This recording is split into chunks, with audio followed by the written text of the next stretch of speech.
tomorrow, obviously the theme for the whole of this week is governance, and I wanted to talk about governance in the terms in which I think about it, and trust. So, it just positions us really well. That's hilarious. I can't get that too much. Have you really? I always did. I was like, That's wonderful. Okay, no, I really appreciate that. Thank you. So this is the sandwich, and let me just say a couple of things to start off with. I was at a meetup a couple of weeks ago now, was it, Volker, where the crypto anarchists, was that the Thursday before last? Yeah. So the Thursday before last, Volker and I did a presentation on standards for blockchain and smart contracts. Volker's presentation was amazing, but a bunch of crypto anarchists turned up and decided basically to try and shut the whole thing down. Volker was halfway through slide 1. We were like 11 minutes into it and the fruit was being thrown at us. And it was a pretty intense meetup. Volker held his own. He even had them laughing at one point, got a round of applause at one point. It was brilliant. It was a great night. And then there was like this massive electrical storm. It was hilarious. And one of the things that was interesting for me then was how much they misunderstood what the relationship is between standards and crypto. But that aside, standards and regulation, but that aside, one thing that really interested me was Volker's explanation for trust. So Volker did what I would call the IT and engineering professor from Hamburg's definition. But I was also at a conference last August on the day when the Australian National Blockchain was launched. I was down in Melbourne, and Jason Potts, Professor Jason Potts, who's got the Blockchain Innovation Hub down in Melbourne at RMIT, and he's an economist, gave his definition of trust. Now, it's different to my definition of trust, and I think that's interesting. So Volker's was great because it was very much, from a technical perspective, resonated with everything that I would understand, and so did Jason's. Jason basically said that trust is the cost. So he said that everybody's trying to say, what is the cost of trust? Why do we value trust? And what does it mean in dollar terms? And he said, well, as an economist, I would say it's everything that you spend to ensure that you can trust either the human, the entity, or the system that you're about to use. So it's all the things you do up front, leading up to the event of trust.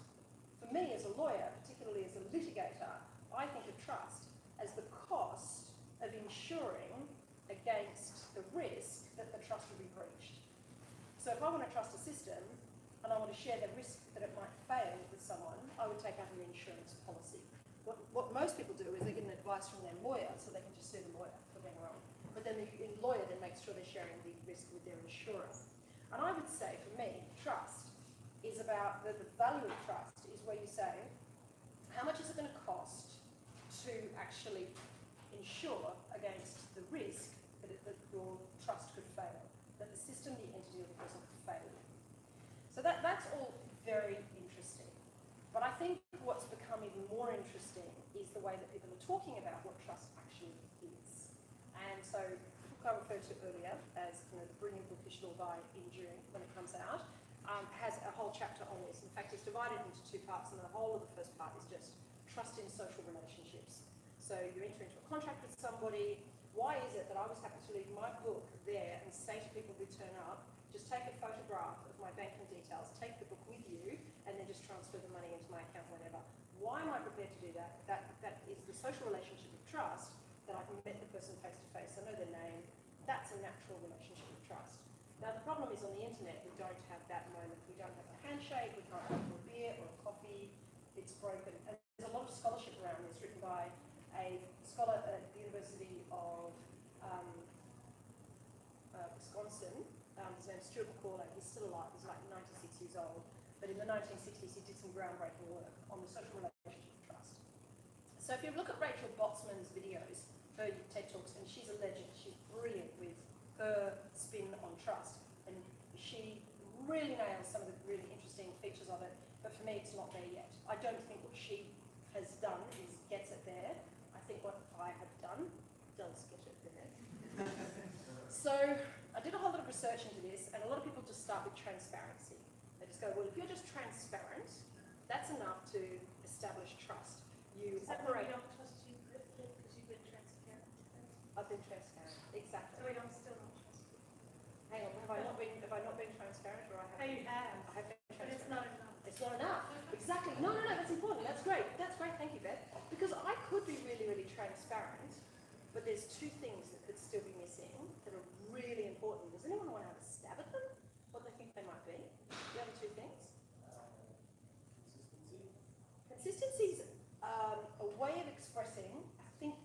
on both of the other two. So it's close and it may be a feature of them. Say it again, my reputation. No, yeah, reputation, more or less, like your trust is Maybe. able to be trusted. So my reputation for me is the public's perception of the package of these three things that mean I'm trustworthy. And I think reputation is a way that the market indicates and gives me a rating for my trustworthiness when I still don't think it's trust. I think it's the following three. You need to be transparent. You need to be competent.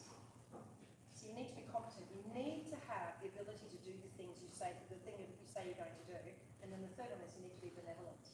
And often in the law, benevolence is just characterised in terms of good faith. I'm going to act in good faith. But actually, benevolence is even more than that. So let's say I do a transaction, Hannah Glass has just arrived, so let's just use Hannah as an example. So Hannah says to me, I say to Hannah, can you please build a website for me and deliver services that are going to manage all of my accounts and report automatically through to my accountant, and I'll pay for that service on a monthly basis. And I want to conduct that transaction with Hannah. Hannah has to find the price point at which I'm paying enough for her not to want to rip me off.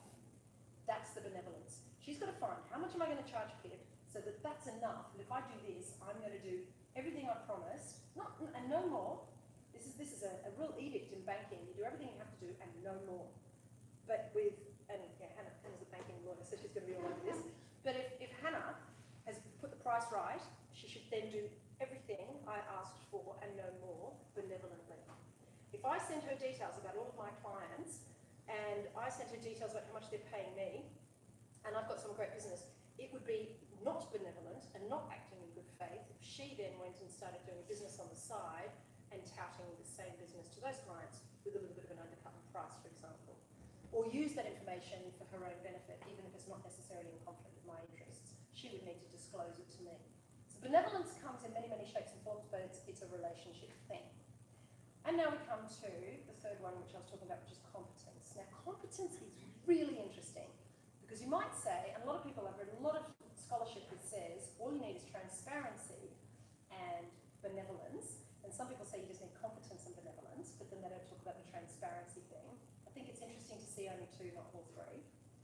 Competency says, not only is Hannah willing to do all the things that I wanted done under that contract, but she's actually capable of doing it and qualified to do everything she said she can.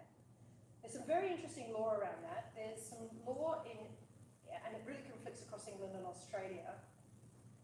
Is a trustee, for example, who's managing a very complex crypto trade required to have the level of expertise that they say they have or not? And what are your rights if you want to sue them if things go wrong? This is really important when you talk about automation of trust on networks.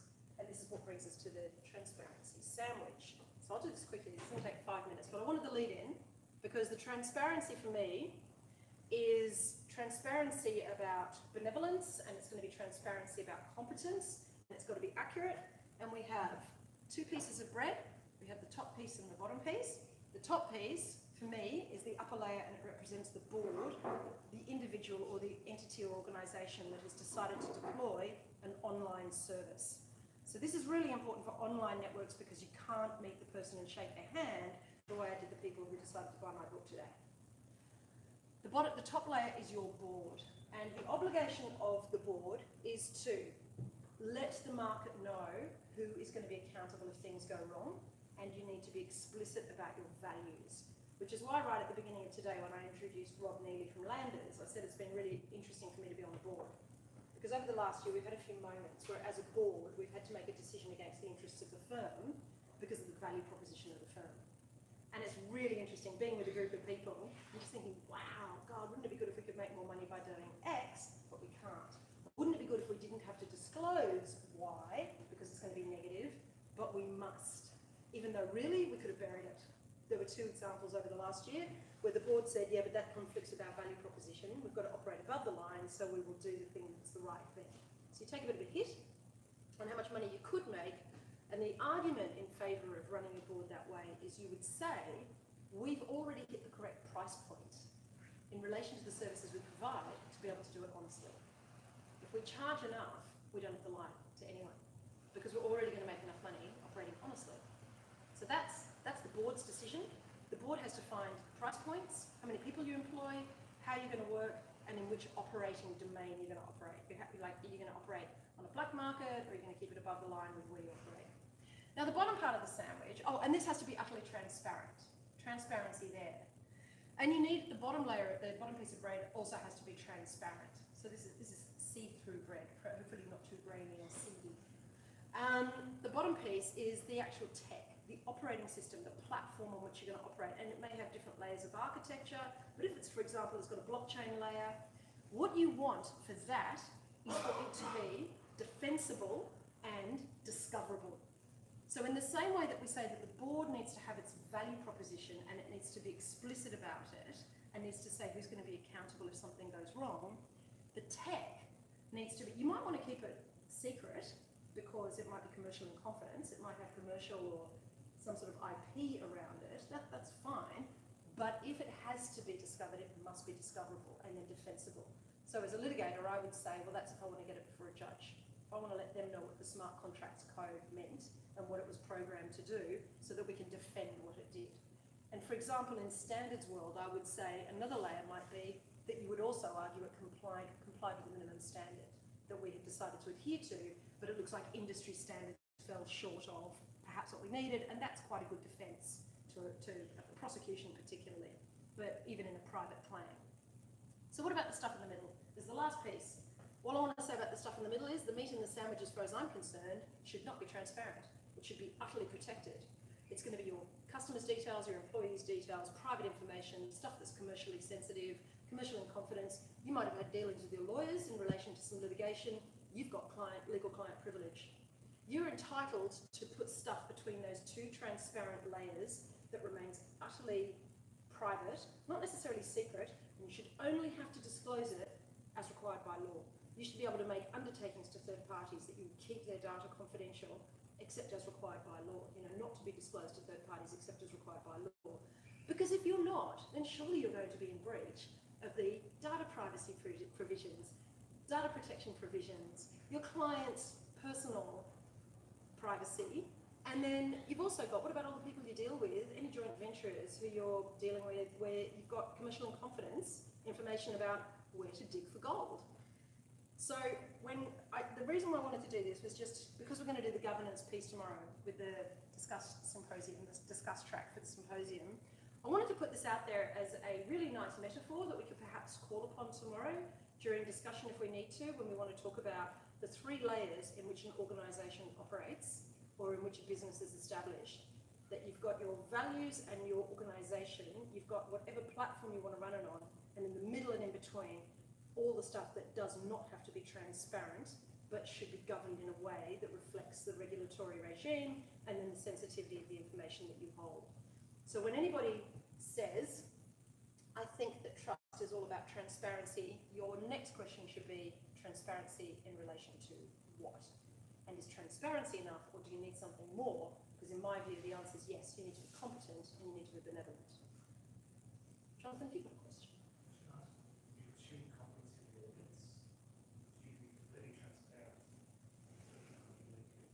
So this is a really good question. The question that Jonathan's just asked is, can you assume competency of your audience? And the answer is no, because under the regulatory regime, for example, if you're about to take a bank guarantee or let's say a bank guarantee for your kids who are about to buy a house and you're going to guarantee the debt that they're going to go into, you need to have special advice.